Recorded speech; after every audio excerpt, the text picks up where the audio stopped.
Assalamualaikum warahmatullahi wabarakatuh. Halo anak-anak hebat, bagaimana kabarnya hari ini? Semoga selalu sehat ya.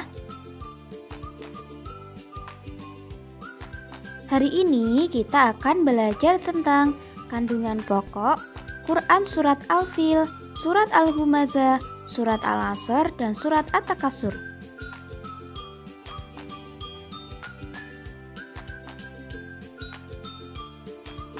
Surat Al-Fil, Al-Humazah, Al-Asr, dan At-Takasur adalah tergolong surat Makkiyah. Mengapa bisa disebut surat Makkiyah? Karena keempat surat tersebut turun di kota Mekkah. Surat Al-Fil. Surat Al-Fil terdapat 5 ayat. Surat yang ke-105 dalam Al-Quran.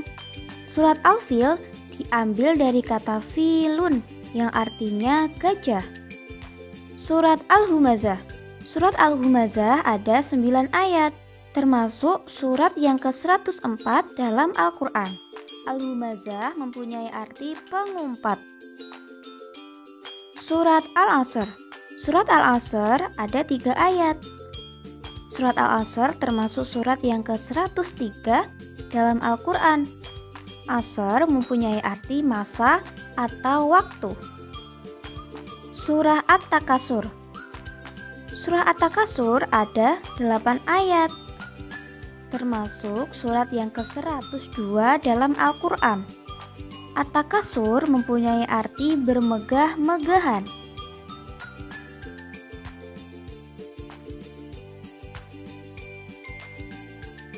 Kandungan pokok Surat Al-Fil.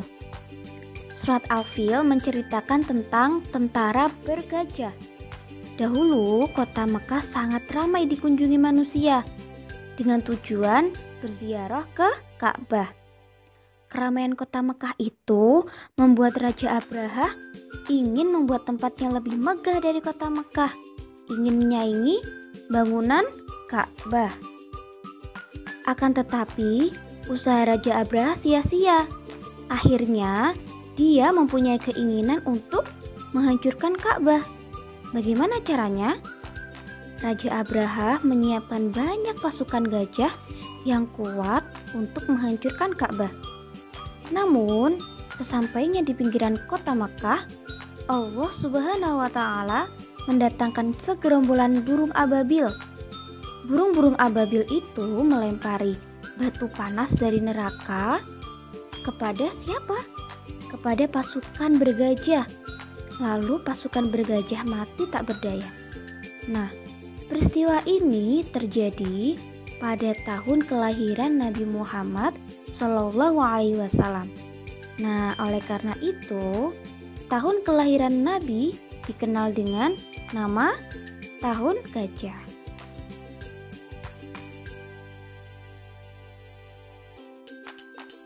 Kandungan pokok Surat Al-Humazah. Pokok dari surat Al-Humazah ini adalah ancaman dari Allah Subhanahu wa Ta'ala terhadap semua orang yang suka mencela dan mengumpat orang lain. Mengumpat itu apa sih? Mengumpat itu menjelek-jelekan atau mencaci maki. Tidak hanya itu, tapi juga ancaman bagi orang yang suka mengumpulkan harta, namun harta itu tidak pernah dinafkahkan ke jalan Allah. Ancaman juga bagi orang yang enggan menafkahkan hartanya untuk orang yang membutuhkan. Siapa saja orang yang lebih membutuhkan? Yaitu ada fakir miskin, ada yatim piatu, dan anak terlantar.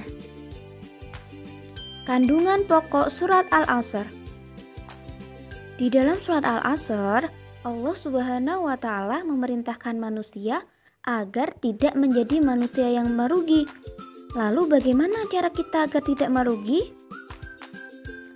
Agar manusia tidak menjadi orang yang merugi, yang pertama, manusia seharusnya memanfaatkan waktu yang sebaik-baiknya. Jangan sia-siakan waktu yang ada. Bagaimana cara memanfaatkan waktu yang sebaik-baiknya? Yaitu dengan melaksanakan kegiatan-kegiatan yang bermanfaat untuk kita, seperti belajar, membantu orang tua, dan beribadah kepada Allah.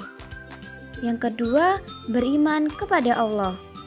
Iman kepada Allah tidak hanya diucapkan lewat lisan saja, tetapi juga dengan perbuatan. Misalnya, taat kepada Allah dengan menjalankan sholat 5 waktu. Yang ketiga, beramal saleh.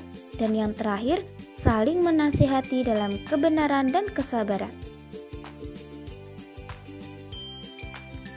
Kandungan surat At-Takasur. Surat At-Takasur berisi tentang perilaku manusia yang suka bermegah-megahan dalam kehidupan duniawi. Ada yang tahu bermegah-megahan itu apa? Bermegah-megahan adalah berlomba-lomba dalam mengumpulkan harta. Nah, hal itu yang menyebabkan kelalaian dari taat kepada Allah. Allah sangat membenci atau mencela perilaku yang bermegah-megahan.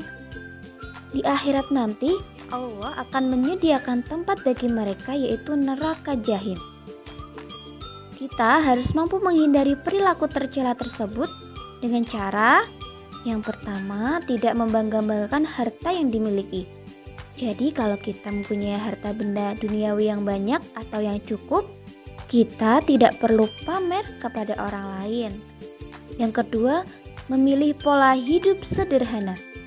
Yang ketiga, menganggap bahwa harta kekayaan yang kita miliki adalah amanah dari Allah, yang nanti di akhirat akan dimintai pertanggungjawaban di hadapan Allah. Nah, anak-anak, sekian pembelajaran hari ini. Semoga bermanfaat dan dapat dipahami ya. Sekian dari Bu Iva.